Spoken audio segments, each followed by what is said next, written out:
I am the guardian of forever, since before your sun burned blood in space, and before your race was born. I have awaited all question.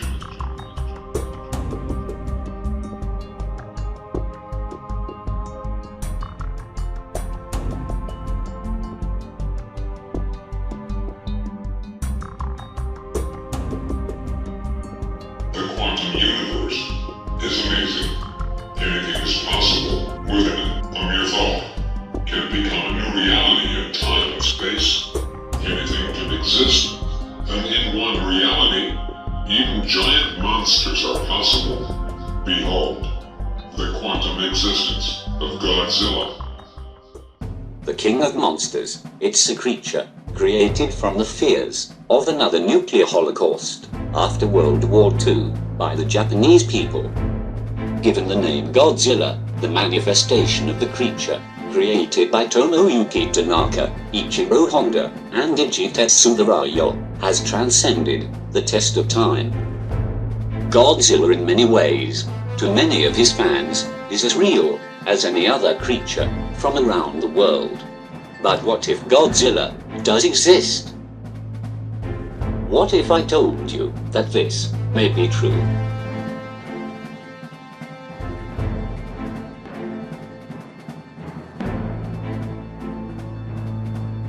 First, we must understand how this may be possible. In quantum mechanics, scientists have hypothesized that Earth and our universe is located and is part of many parallel realities.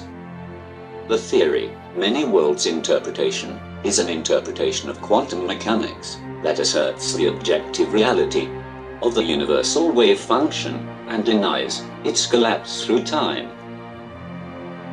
The universal wave function is a quantum mechanics term introduced by Hugh Everett in his PhD thesis, The Theory of the Universal Wave Function, and forms a core concept in the interpretation of many parallel worlds. It has also received more recent investigations from physicists like James Hartle and Stephen Hawking, in which it may explain the initial conditions of the Big Bang Theory and how we became to exist. The many worlds theory implies that all possible alternate histories and futures are real, each representing an actual world or universe. In layman's terms, the hypothesis states there is a very large, perhaps infinite, number of universes and everything that could possibly have happened in our past, but has not, or did occur in the past, of some other universe or universes. As such, in these realities what happens in one may not be the reality in another. This leads to many variations of what has happened, happening at this very moment, or will happen.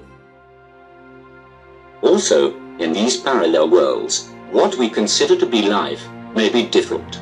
For example, in one parallel Earth, instead of carbon-based organisms, life might be based of silica, known as silicon dioxide, which may be the source of life.